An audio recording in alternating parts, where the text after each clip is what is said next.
What up? And welcome to another episode of What Do We Have Here? The unboxing segment of the channel. And today we have more One Piece Funko Pops.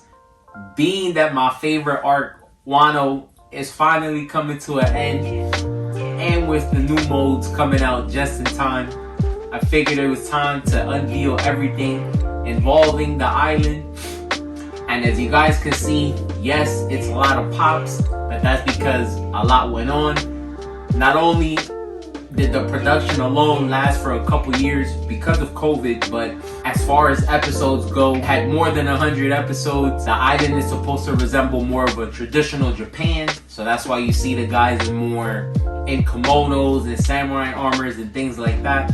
And I'm still missing a couple pops. I don't have the Kaido 6-inch or the kid mold that came out as a con exclusive. Very hard to get right now, but there's still a lot of cool molds. And even though we got a few, we're gonna do this very efficiently. And so with that being said, let's get right into it. I'll have the pictures at the end for a closer look, but so we can get a quick overview. Like I said real quick, we know that in One Piece, each island has its own unique people and cities. And so Wano was a secluded land, again resembling traditional Japan. Oden was the shogun at the time that Kaido got to the island and took over, I guess you could say, through underhanded tactics with a very envious person.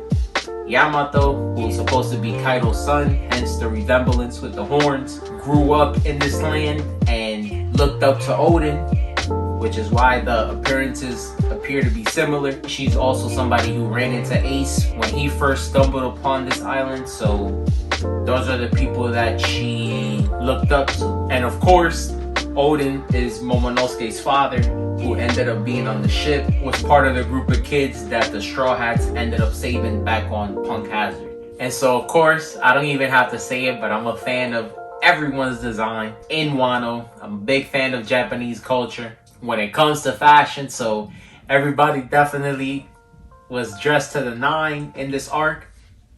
And so from Oden, we can get to Zoro. Zoro, during this arc, happens to come into possession of Oden's old sword, Enma, who was a Chalice Collectibles exclusive, if I'm not mistaken. Glow-in-the-dark mold.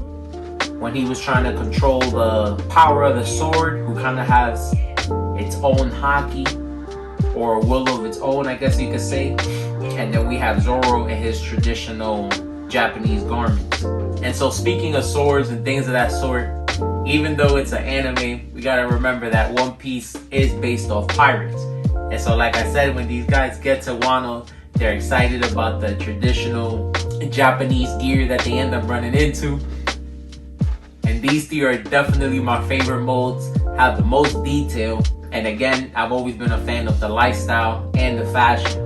And so Brook, Luffy, and Chopper have their own molds in samurai armor. These three were exclusives to the Funko store and were a must-have for me. Love them, my absolute favorite. And so last but not least, before I get to the Straw Hats themselves, wanted to get to some of the people that made some guest appearances.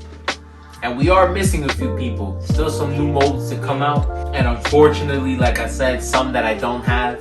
I need that kid mold bad, but it's very expensive right now, so we'll see what happens. And if anything, spoilers if you haven't finished the arc. But Law is somebody who is also making headlines at the same time as Luffy. Has his own pirate group that's also becoming a force to be reckoned with. And again, like I said, since a lot of things happen in the secluded land, they end up joining forces with the person that I'm missing, Kid. Had to show Sanji, who ends up breaking up his family suit, something that he fought tooth and nail not to do. But again, desperate times call for desperate measures, and it's just something that he had to end up doing. Actually, one of my favorite molds. The actual design of the suit is pretty cool, seeing as him and his family all have their own variation. They kind of have a Power Rangers effect, and I'm a big fan of it. So just like the name says, this isn't Sanji, this is Soba Mask. So I had to bust him out.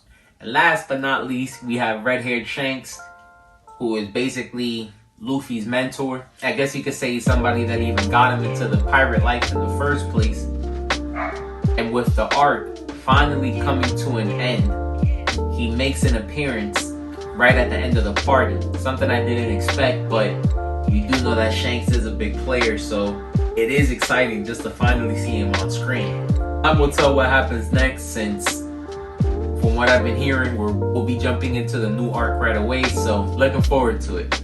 All three of these guys also have chases. Might throw a picture in at the end, but Law has a glow-in-the-dark.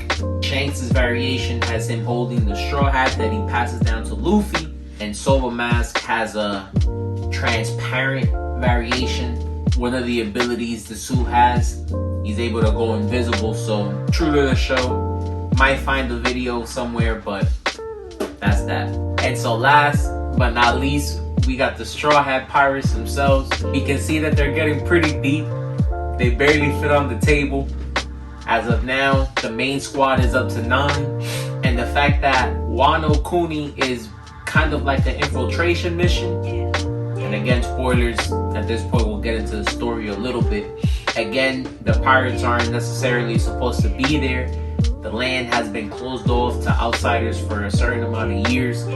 And so they take on more traditional Japanese names and aliases, which is why, again, you see a change of clothes for most of the members. And we could start off with Jinbei, who officially joins the Straw Hats during Wano. Before the siege even starts, he makes an appearance, well needed. And so shout out to Jinbei. It's the actual chase, the only mode that I have. But he does have a common mode with a different color. But again, great mode. Big fan of the outfit changes for the girls. You see that all the guys have more of the traditional Japanese bun or tie knot, if I'm not mistaken.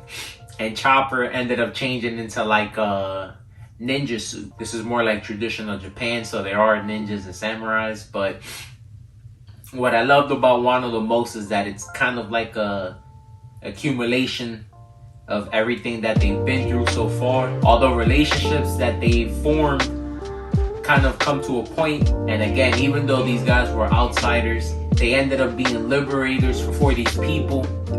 Wano ends up being a story of determination, resilience, and compassion. The dreams and hopes of these people ended up falling on the backs of the Straw Hats, and they delivered in great fashion.